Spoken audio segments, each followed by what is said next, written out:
All right, so last time we talked about frequency analysis, which was a statistical attack technique, and actually almost every cryptanalysis technique in the literature, in the modern attacks, are statistical techniques. So we have to know some basic definitions from probability theory to understand how this works, and in the future, because we are going to calculate how much data we need to break the system, or with what success probability our attack will work. So we need some basic probability theory to understand how things work.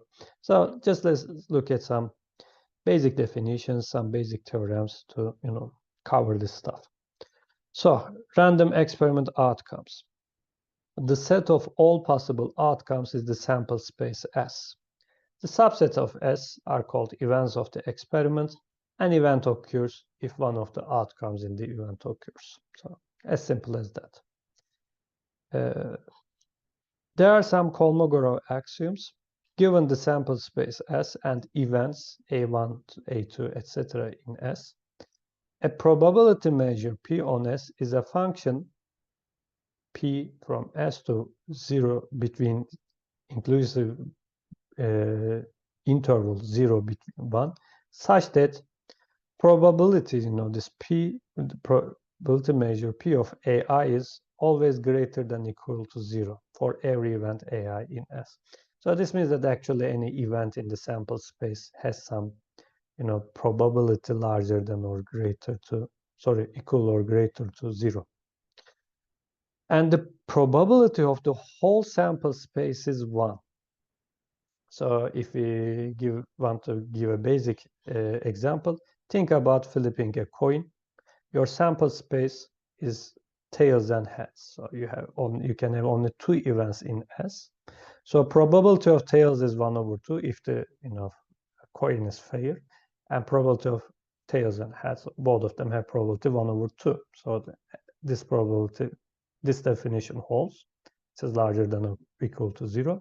And the sum of all of these probabilities will give you 1. So this is actually other way of saying that a probability is a value between 0 and 1. But more importantly, if A1 intersection A2 is the empty set, so they are mutually exclusive, then probability of A union A2 equals to probability of A1 plus probability of A2. This is actually how I calculated this heads and tails example. So I will give a few examples in the following slides anyway, but let's look at another definition of probability. This is the frequency definition. So if A is an event and the experiment is repeated under the same conditions n times, then probability of A is actually the number of occurrences of A divided by the number of repetition of the experiments, but where the limit n goes to infinity. So here actually this definition is trying to explain probability in a different way. So when I say when we are tossing a coin, we know that if it is fair, the probabilities are 1/2 for observing heads or tails. But this definition means that if you don't know that it is 1/2, this actually says that toss the coin infinitely many times and count the number of times you observe, for instance, heads. If you divide this number to the whole number of tossing coin events, the result will give you the probability. So this actually means also as follows: if you flip a coin once, sometimes you would see heads, sometimes tails, so you don't know the probability. But if you roll it many times, you will observe that the probability will be converging to 1/2. So this is the frequency definition of probability. Sometimes might be useful to understand how things work.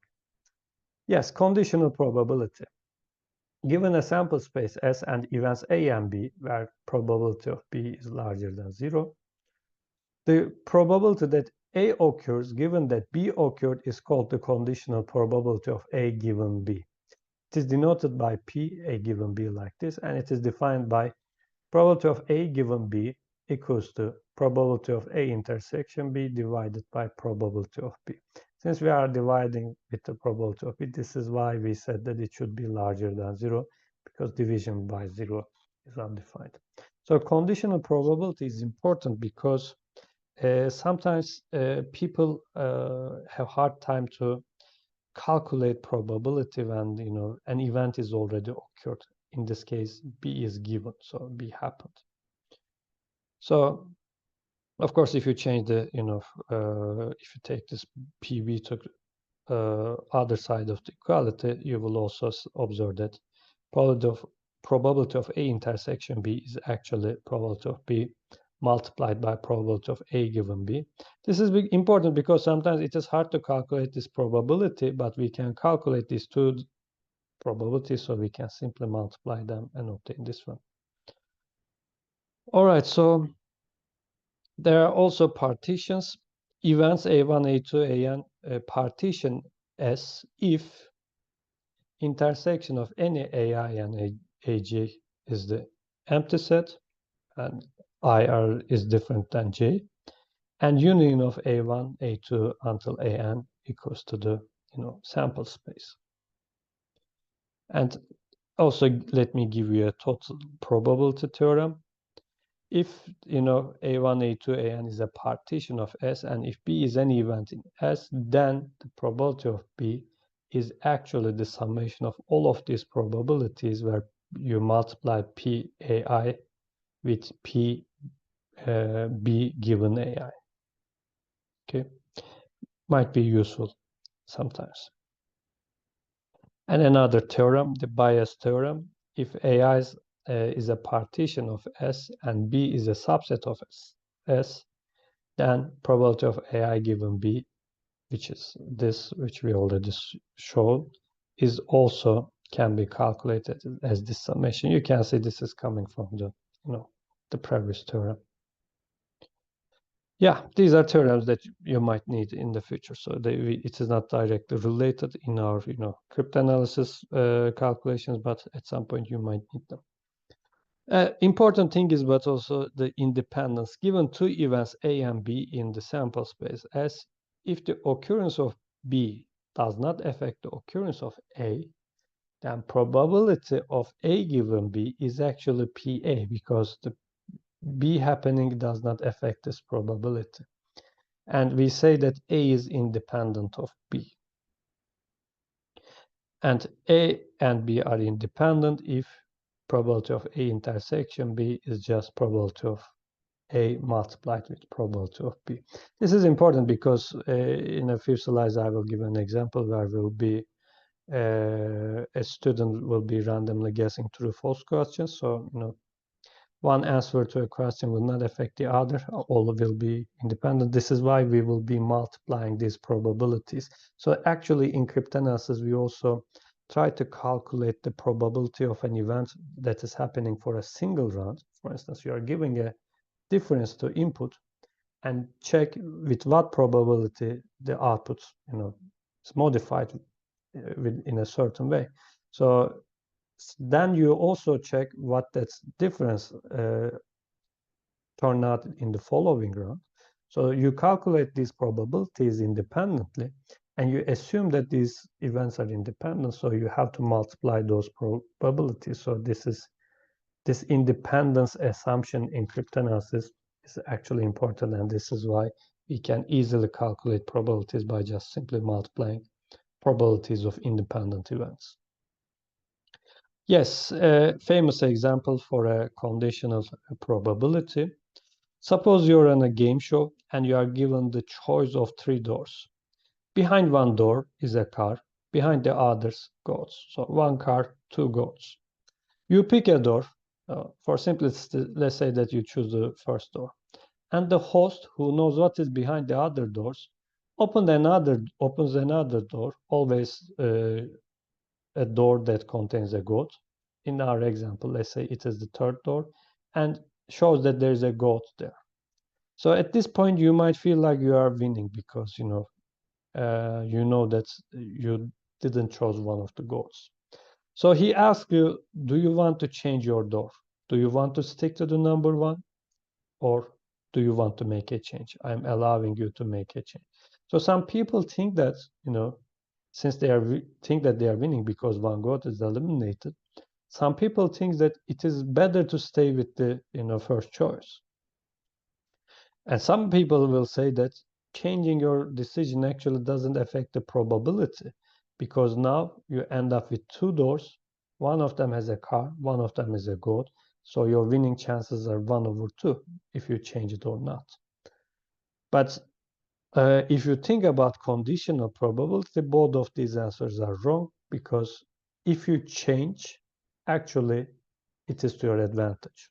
Your winning chances are increased. So you can, write all of the possibilities on 3 doors, make the experiment, you pick a door, then you see what happens if you change and what happens if you don't change your mind. So you can this way calculate, write all of the possible outcomes, and then write the outcomes of the cases you win when you make the change. So you will see that actually with probability 2/3, you win if you change the door. But if you want to have a very basic idea of why this is the case, think about it in this way. Initially, you pick a door, right? So your winning chances is low at this point because you win with probability 1/3, because there are 3 goats, and most probably you chose one of those goats because your winning chances is 1/3 and your losing chances 2/3. But since you make a choice, the host of the show has to open a door which contains a goat. So think about it in this way. Initially, you were losing because you were losing with probability 2/3.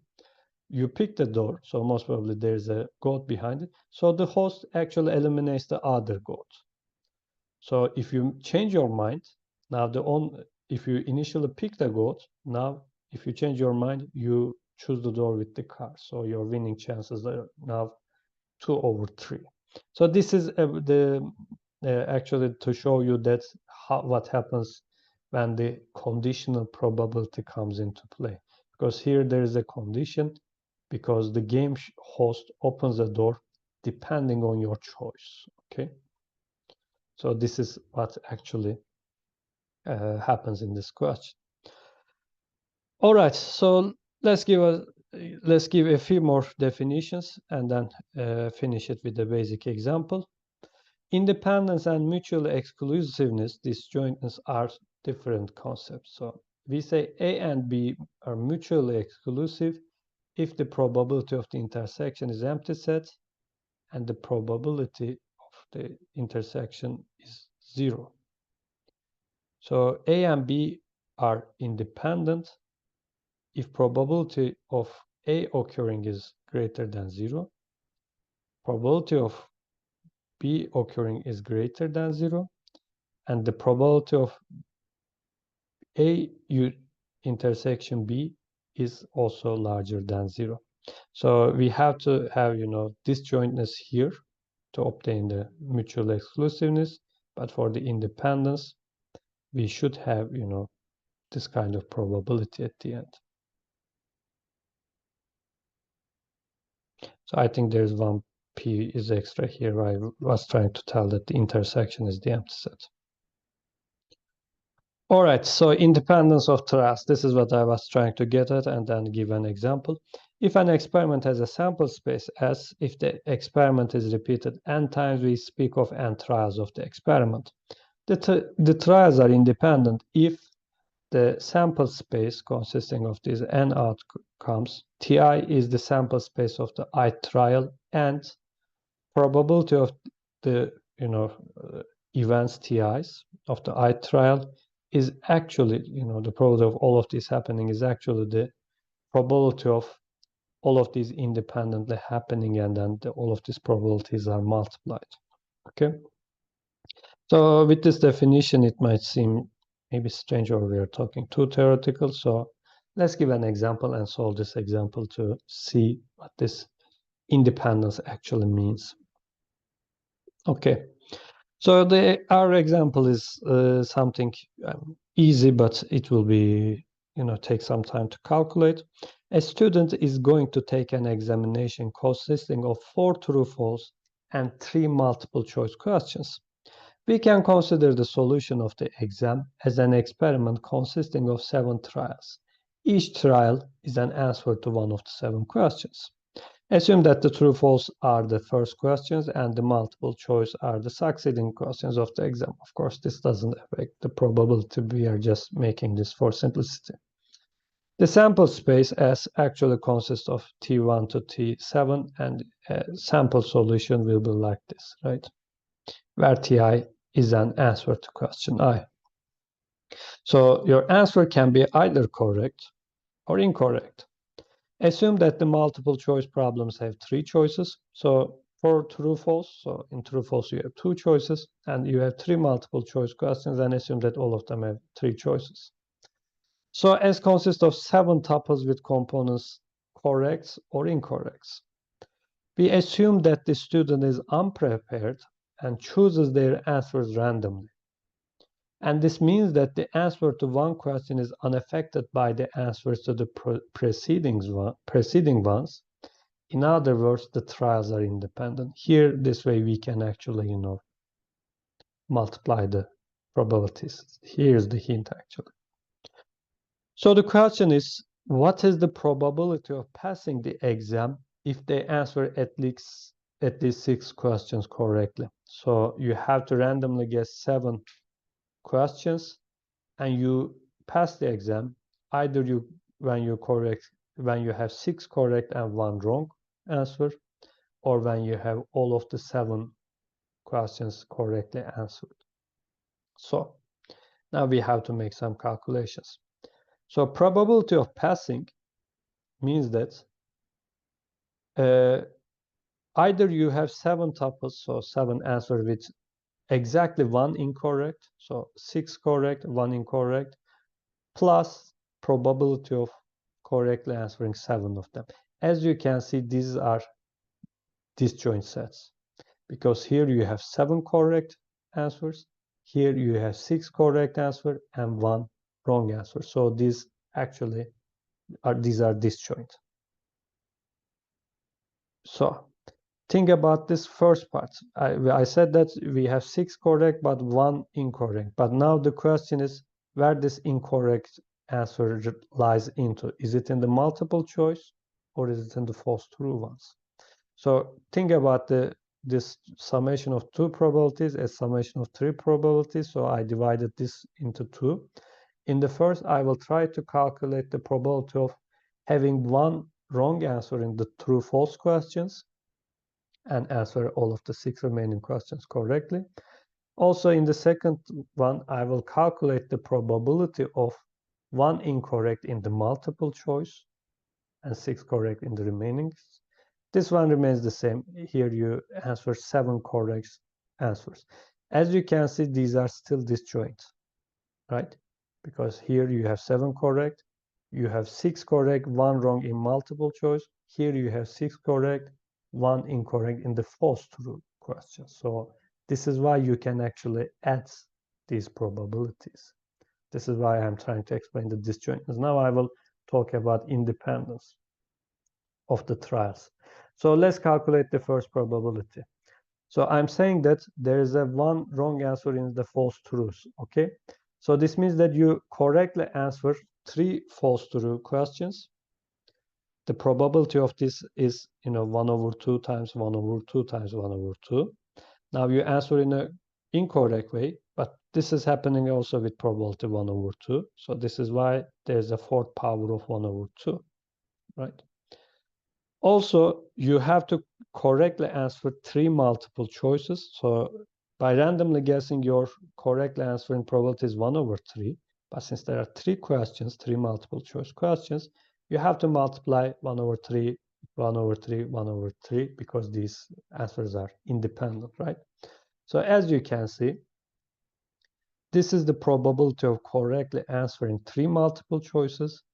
This is the probability of correctly answering 3 false true and incorrectly answering 1 true false question. But here I multiply it with 4 because there are 4 true false questions, and it is possible that you may answer the first one incorrectly, and remaining one correctly, or maybe you answer the first one correct, second one incorrect, third and fourth correct, and so on. These are all independent choice results, right?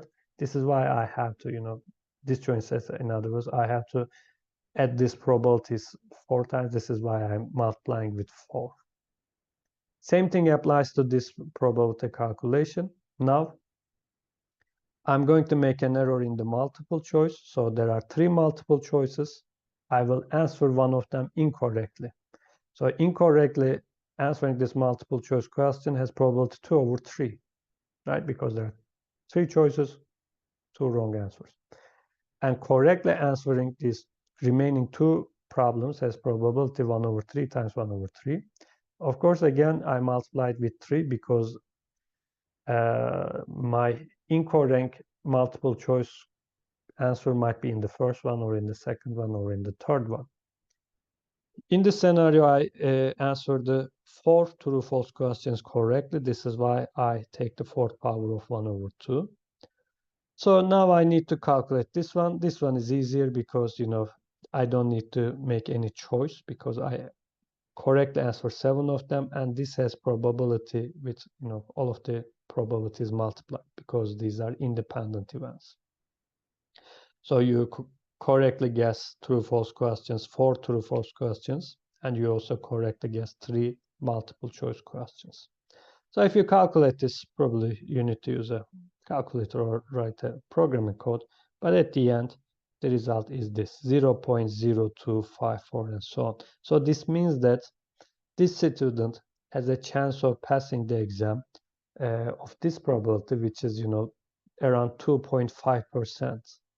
So your winning chances are really low, but it is, of course, understandable because, randomly guessing correctly 6 out of 7 questions was not an easy job anyway. But still, you have the chance. So, if you don't study an exam, you still have this much amount of probability to win.